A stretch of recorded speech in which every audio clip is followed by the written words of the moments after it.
Hi, welcome to Dandelion Dreams podcast. My name is Julia Mason, and my husband and I live in Oregon, and we raise sheep for wool and meat. So, hello, and also I'm a knitter.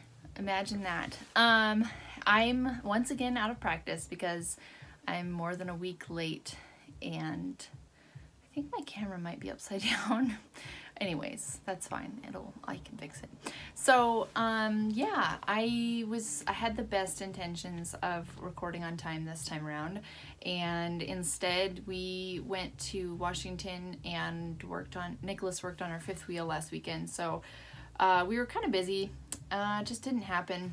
I know. I thought about recording from inside the fifth wheel, but once it came down to it, it was really cold outside and I just didn't want to freeze my butt off. So that's that. And so now it's the weekend again. Nicholas is home and watching the girls, and yeah, things are good. I will start out with knitting as always, and I will start out with finished objects. I guess I'll go chronologically. I have a box because I have like lots of Christmas knitting. Don't like it. First thing I have finished is this weird cowl thing that I made for my father-in-law. I haven't woven the ends on it yet. And it's just brioche.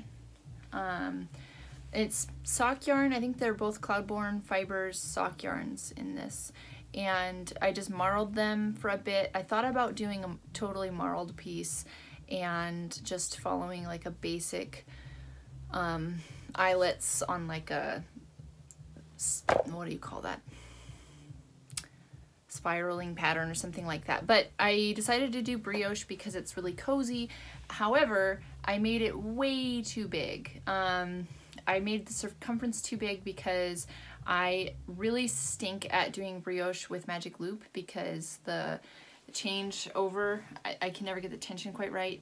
And then, so I just did it on like a hat circular needle, and to get it wide enough, I cast on too many stitches. And then I also knitted it way too long because it was really addictive. So that's that. I think I'll try it on. Let's see what it looks like. Whoa. And today I have Wash with me. Wash! Come say hi. Come here, buddy. This is my Stormy Skies shawl, if you're curious. It's not been blocked in like 6 months. So, oof. So yeah, just kind of looks like that. It's a little weird, but it's not bad. Hopefully he'll like it. I really like my in-laws. They're really cool people. My father-in-law is not real talkative, and it's hard to get a read on him and what he likes. I made him some really ridiculous looking rainbow socks last Christmas out of like just, I don't know, worsted weight acrylic rainbow neon yarn, and so just not very good quality, but he wears them still, so he's a knit-worthy person for sure. Hopefully he'll really like this and actually find a use for it. Unfortunately, the black sock yarn is slightly softer than the green for some reason, so for comfort I think he'll probably want to wear it green side out, but I don't know if he'll like that as much. But yeah, anyway, we'll see. It's kind of weird looking, but yeah, it is what it is, guys. Yeah, I don't know. So you can tell I'm still really mixed feelings about it. It was really fun to knit though. Just very, yeah, addictive, meditative brioching forever. Straight, no frills about it. So that was fun. Yeah. But yeah, I kind of went overboard. It didn't look this long, and then I blocked it, and I blocked it long and skinny so that it wouldn't be so wide, because it was so wide before that it was like gaping open and not very warm. So I don't know. Anyway, it is what it is. That's that. That's my first finished object. My second finished objects are my first pair of Salvator. And I am really pleased with these. Here they are. these are, I have just 2 more tails to do, and that is all. These are for my mother-in-law, and I'm so sad. She saw pictures of them on Instagram. I didn't think she used Instagram, and when we were up there visiting, she was like, "Are these mittens on your Instagram? These are beautiful." And I was like, "You weren't supposed to look at Instagram." And she was like, "You didn't have to tell me they were for me." And I was like, ah. So now she knows that she's getting these, but oh well, it is what it is. And what is that? Fuzzy. Yeah, I'm really happy with these. This is a free pattern. There's tons of really good paid for patterns or free patterns for self-water. I really like how, I don't know, simple and balanced the pattern is on these ones. It's, yeah, nice. It was really, really easy to follow. Yeah, did the thumbs. I liked how, yeah, when I've done afterthought thumbs on mittens that I was just making up, I didn't think to like knit in a line to then just pull out. So that made a lot of sense and made that easier. But yeah, I don't know what else to say about these guys. Oh yeah, so the wrist for the cuff I had 2.25 9-inch circular needles that I used to knit them, and I did the whole first mitten, I think this one, with DPNs, and I think this one blocked kind of wonky, but anyways, and that was really, really slow and tedious, and it turned out a little bit lumpy, but it blocked out just fine. But the yeah, just fiddling with the DPNs, because there's only like, I don't know, 12 or 16 stitches or something on each one. So it's, you know, you barely get any knitting done before you have to switch needles, which is really annoying to me. So then I actually purchased a pair of 3.25 9-inch circulars for doing the color work for the hand, and used them over on this mitten, and that went really fast. I think it was like maybe four sittings to do the second mitten, apart from the thumb. And of course I had to use DPNs for the fingertip and the thumb, but that was fine. It just made it go so much faster. I couldn't believe how much faster it was. So yeah, so that's that. And uh-oh, my ring. I really need to get my ring fixed. I just have an opal because we wanted something that was not extravagant and I could wear while wearing it, and if it got dinged up it wasn't the end of the world. So we just got something kind of cheap, and I really like it, and I think it's pretty. It doesn't show up very good, but one of my little tong thingies, tines, I don't know what it's called, piece of metal that holds it on, is bent out, and there's a gap, and I can hear it rattling, and it catches and snags everything. So I better fix that sometime. Yeah, but I have to go all the way back by the airport. Anyways, yeah, so those are my first 2 finished objects, and last but not least, I have some two pretty cool projects that I'm proud of this time. The green monster, not as much. Ah, my Celtic myths. I'm super pleased with how this turned out. It's huge. It's amazing. Like, I knew it would grow when I blocked it, but it has grown a ton. It's kind of crazy. So far, I haven't found any mistakes in the cable pattern. Of course, that doesn't mean they're not there. I just haven't noticed any glaring spots where I went over and should have gone under, or so forth. But yeah, I mean, this is huge. It's pretty exciting. So I don't know if you watched my last episode, but I made this for my mom.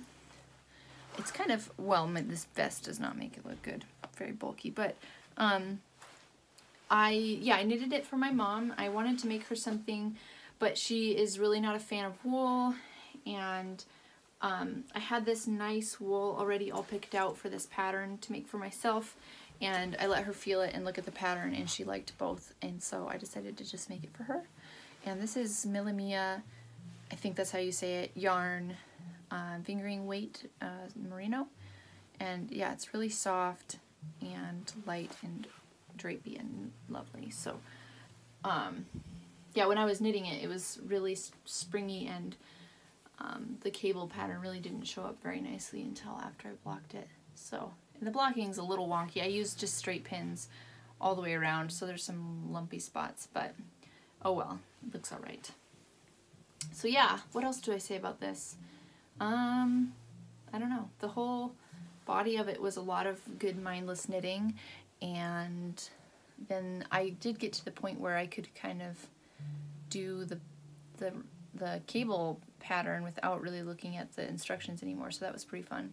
But yeah, I think there's 33 repeats, and it turned out perfect. And that's another free pattern, which is kind of crazy because this is a really beautiful and well done pattern. And not that the mittens aren't, they're also really beautiful, well done pattern. I really appreciate people who put out free patterns, but I also would be willing to pay for them because they're awesome. But yeah, I was not sure I would be, which is a little silly because I've done lace work and stuff, and so I wasn't really confident in my cabling abilities, so I didn't want to pay for a cabling pattern for my first cabled project. And in hindsight, it would have been fine, but yeah, so I went for a free pattern, and I'm really happy with it. I don't know how to fold this thing. So yeah, that's my Celtic Myths. Yeah, pretty excited about that. So, I only have one real work in progress, and I think, unless I'm forgetting something, and then I have one thing that I'm about to cast on. I think that's all for now. The last thing I cast on, and this is ridiculous, this is the Astra Cowl, and it's by Amba O'Brien, and she has really lovely designs, and this is mosaic knitting, so it's not traditional stranded color work. It's a little bit simpler. Did I do something dumb there? No, I think I'm okay. And it's funny because I looked at the pattern and thought I totally could tell what it was going to be, and had this moment of like, oh, I could probably make that without buying the pattern. And I was like, but that feels kind of crappy, so I'll buy the pattern even though I think I know how it works anyways, which is also ridiculous and silly because in fact I did not know. So it's very simple. You're only working with one color per round, and you're just slipping stitches over. That's how mosaic knitting works, is what I'm trying to say. But I had the number of rows and everything completely wrong, and so I just started knitting away and didn't read the instructions very carefully, and then realized after I had done I don't know, up to here or so, that this was not lining up correctly at all. And at first I just thought that I had misplaced my beginning of round marker and done something, I was slowly moving my beginning of round back because I didn't have a marker, which might have been true, but that wasn't the problem. The problem was that I was doing the whole pattern completely wrong. And so then I tried to do a little surgery where I opened it up and reknitted it, and every time I did it, it came out exactly the same, and I was really frustrated because I'm like, this should work. And it didn't. And so then I finally looked back at the pattern. Actually, I looked at some people's other projects to see if they had a joggy beginning where the things didn't match up, and they didn't. And then I realized that my number of rows was wrong once I looked at other people's work. And then I looked back at the pattern and read more closely and was like, oh my gosh. So it's anytime I have a simple project, I always get full of myself or something, and I'm like, oh, I've got this, it's easy, and then I screw it up just in the dumbest ways. And it's the really complicated patterns I read really carefully because I don't, feel confident, and then I don't have problems. But yeah, those simple patterns will get me every time. So this is for my sister Charity, and I think she'll like the colors. She lives in Seattle and we don't hang out super often, but I love visiting with her when I get the chance. So anyways, I hope she really likes this. And this is, I forget the brand of this yarn, but it's really nice and soft as well. So hopefully, yeah, I think that will be good. And hopefully she likes that. So I started this a few days ago, and I think I should be able to finish it relatively quickly. And I have no idea what date it is right now. I know it's a Saturday, but I don't know what date it is. So I don't know how much time I have left before Christmas, but my goals are to get this done, one more pair of mittens, and then possibly the shawl, the bias eyelet scarf shawl out of this Alabrigo yarn, sock yarn. It's so soft. Oh, I love this yarn. So this is for my sister Heidi, and anyways, yeah, I'm gonna do the eyelet bias shawl scarf thing for her, but she lives only like 10 minutes away, so I'm not in as much of a hurry to get her stuff done because I can give it to her after Christmas, so hers is gonna come last. And then next, oh, I was just going to show you really quickly my stuff that I am like 2 seconds away from casting on. I had gotten it all ready to cast it on and then got interrupted. Oh, and here's my leftover yarn from the mittens. I don't know if that's enough to do anything with, and my gram scale broke and I'm waiting for a new one in the mail. So I'm hoping maybe I can make baby mittens out of that, but I don't know if that's enough. And this is the yarn for my sister-in-law's mittens. I hope those look really nice in that same pattern, and I hope they contrast well enough. And this is 9-inch circulars in case you're not familiar with them. They're great for sleeves and socks and mittens and such, especially for color work. It's a lot easier, like you don't have anywhere where the floats are hard to keep your tension correct because there's no beginning or end. So that's that. There's the thicker pair that I bought for the color work. And yeah, I need to print out a new chart because I had colored it as I went, and the other one is all colored up. So that's that. And yeah, so I think that's all of my works in progress and finished objects. Yeah, all I have left is a few yarns that I got that I've told you about. This was the yarn for the Missoula made dress, the sugar yarn bee sugar wheel cotton, and I got 4 skeins of this for, I think it was $16 total, and that should theoretically be enough for the whole dress, so that's pretty cool. I'm gonna wait, and I'm gonna save this until probably summertime, I'm guessing.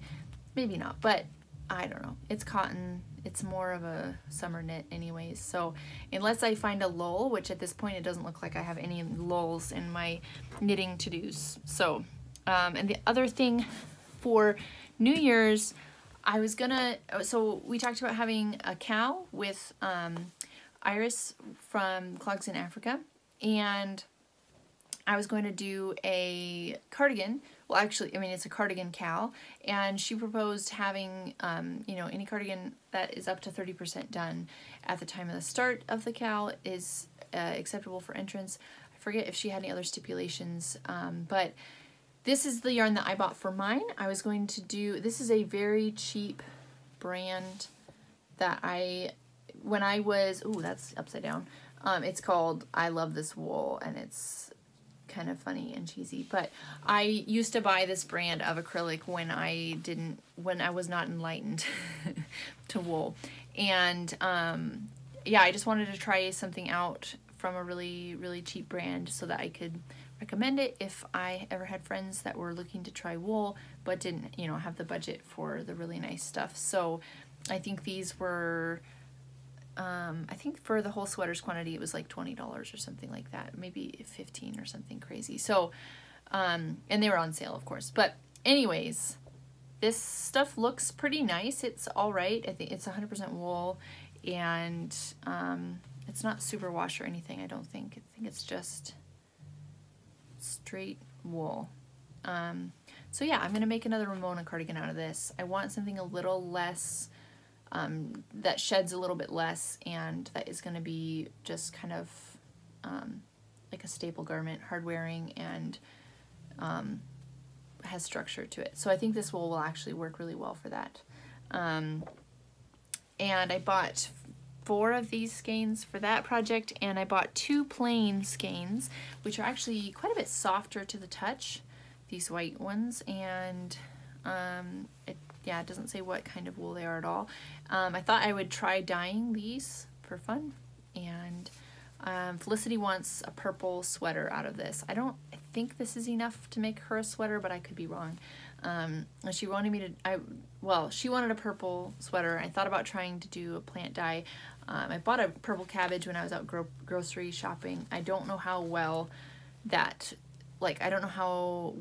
dye holds or, stays true. So I might try it and hopefully it turns out okay. If it turns out really terrible or weak, I might buy some acid dye to over dye it and fix it. But yeah, I thought I would just give that a try.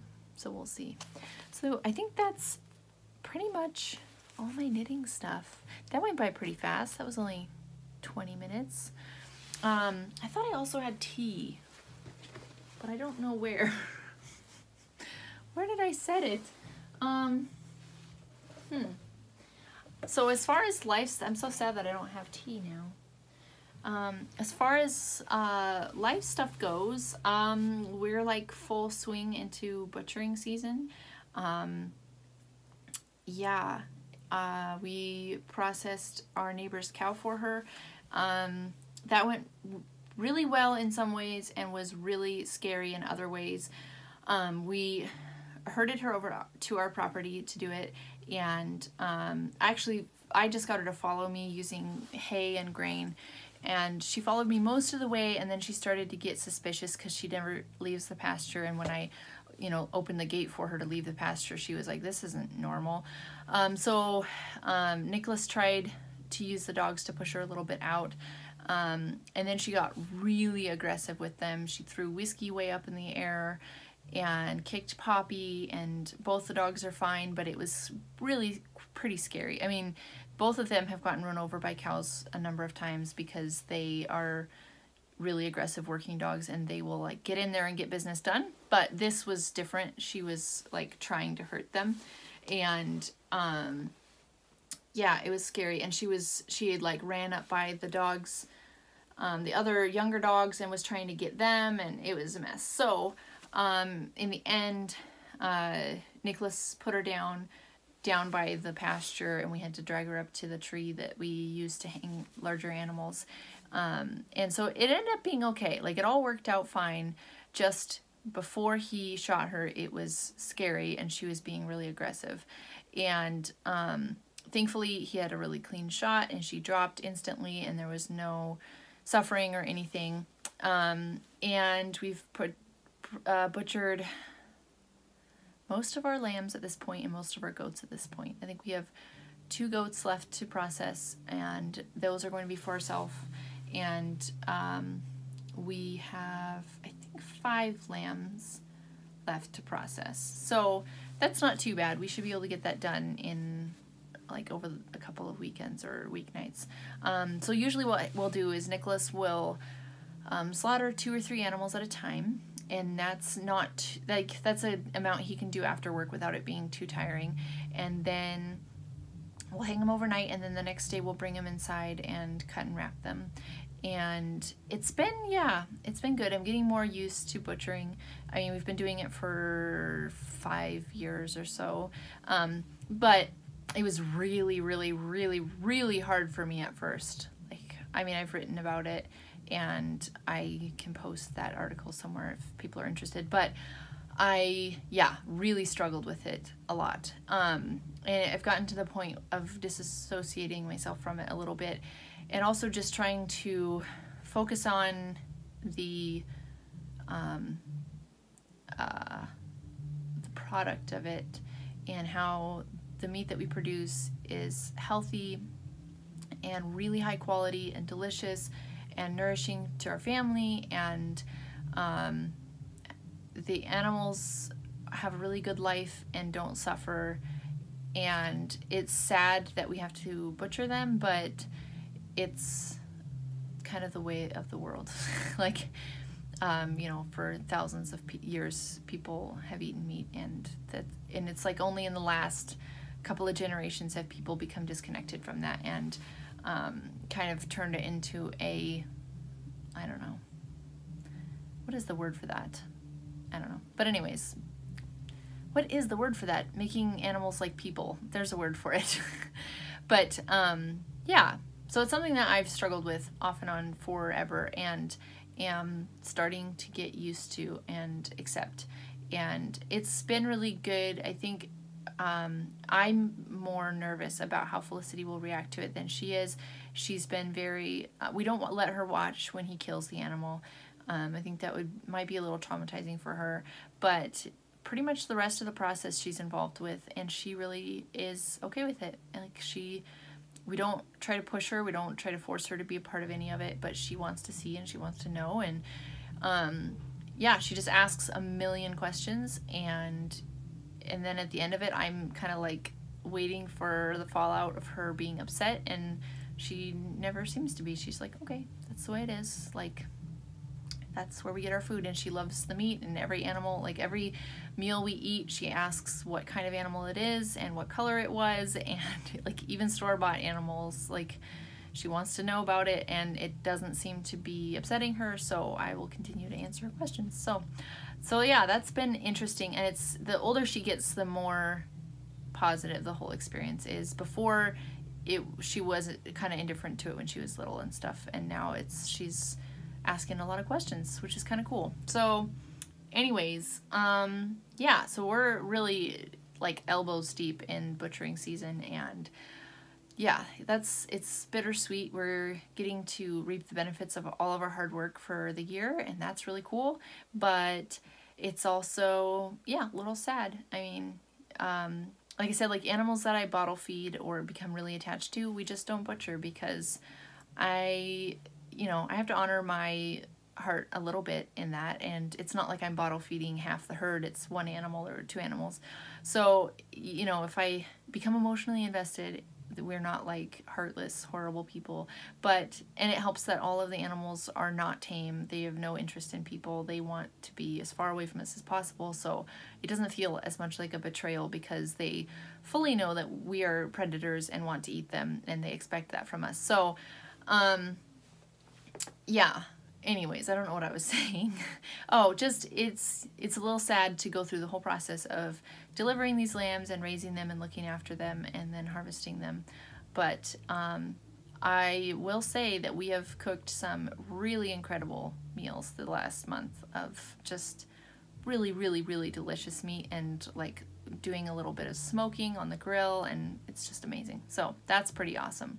And yeah, today we took in our customers' lambs. We had 2 people end up not coming through with their deposits, so their lambs did not get taken to the shop, and we will be eating them ourselves. So that was a little disappointing, but it is what it is. I say that so much. Anyway, what else have we been up to? Just mostly that. And I went out to the property and did the septic perk test and passed that. Now we're waiting for the 1 mile test, where they look at within a mile radius of the property. They look at like population density and soil quality and wildlife ranges and all this different stuff, and they test the soil on the property, I guess, which I don't know, that must come later than the 1 mile test, because if that was, they would need someone to let them on the property, which doesn't make sense because there's gates. But anyways, yeah, I should probably call them and ask them about that. But anyways, if the soil is too nice, they will not want to grant us a land use or a non-agricultural dwelling. Is that what it's called? I forget now. Yeah. So yeah, anyways. But so if the soil's really nice, they want it to be a farm. But in order for you to get farm status tax-wise, they need you to prove that you can make $40,000 a year on that property for 2 out of 3 years. And because it's an 80-acre parcel, it's too small. So to just qualify for ag deferral. Yeah, which I'm like, I want to farm. I don't care about the tax benefits. Like, we just want to build a house. Let us just build a house. So we have to get all of that passed, and then there's a whole other set of things we have to pass, and then we have to apply for a permit and pay thousands of dollars for permitting fees. So that's going to be really fun. But anyways, I'll just try and... Oh my goodness, that was the other thing. As far as the property goes, I'm just trying to not stress out about it and trust that everything will be okay. But the other thing was I called the mill about our yarns because I've been talking about the yarns forever and like hopefully being able to sell them. Well, I don't know why he didn't think this information was relevant when I gave him the wool, and it's fine because I don't have any other option really for a mill. I mean, I guess I could drive it hours and hours more to a different mill, but they probably are in the same situation. He is a year out from delivering yarns. So I think he said it was like 6 months or 5 months for roving, but for your yarn to actually get spun, it takes him about a year to get to it because he's so backed up with orders. And he has said he's had an ad out for getting an employee for a long time, and he hasn't had any responses. So if you live in the Northwest and you're interested in working at Columbia Custom Carding, Google them. They need an employee real bad because I want my yarns. So yeah, I was like, when he said that, I was like, oh, good for you. That's great. But dang, that stinks. Like, I was really hoping that we could get our yarn sooner. But, oh well. So sorry guys, if you're interested in our yarn, you're going to have to wait a really long time. Hopefully, yeah, hopefully it works out. I guess, yeah, that's going to be weird. I'm probably going to be bringing him more fleeces before we get our first set back. So I don't know. Hopefully this works out well. Maybe we need to open a mill. I don't know. Yeah, there's so many things we want to do. We're like, yeah, there's a lot of different businesses we'd love to try, but you can only do so much. So anyways, I guess that's most everything. I feel like that went pretty fast. I feel like I've had one of my other cats, Cricket, on the podcast before. Wash, come here. I usually have Wash, but so Cricket is an outside only cat, or has been for a long time, because everybody has been really mean to her and she's super fearful and insecure, and so she reacts by just like hissing and growling and fighting because she's scared. And when she met Wash when he was a kitten, I thought they would get along because he's a kitten or whatever. Well, she like went after him immediately. So he's had a vendetta for like his whole life that he wants to kill her, and he's tried a couple of times when he's escaped. So and as we're thinking about moving next year and all of that, I just haven't had a good solution for what to do with them, because it's easy to keep them separate now because we live in the block house. My parents live in this house, and the cats are kind of separate. But I don't want her to be, and so I guess she's not an outside only cat because she comes in the block house with us. Well, when we move, I don't want to leave her outside 24/7 and have her get eaten or freeze. And I want her to be able to be inside. And I think that my 2 old geriatric kitties are really slowing down, and I don't know how much longer we're going to have them.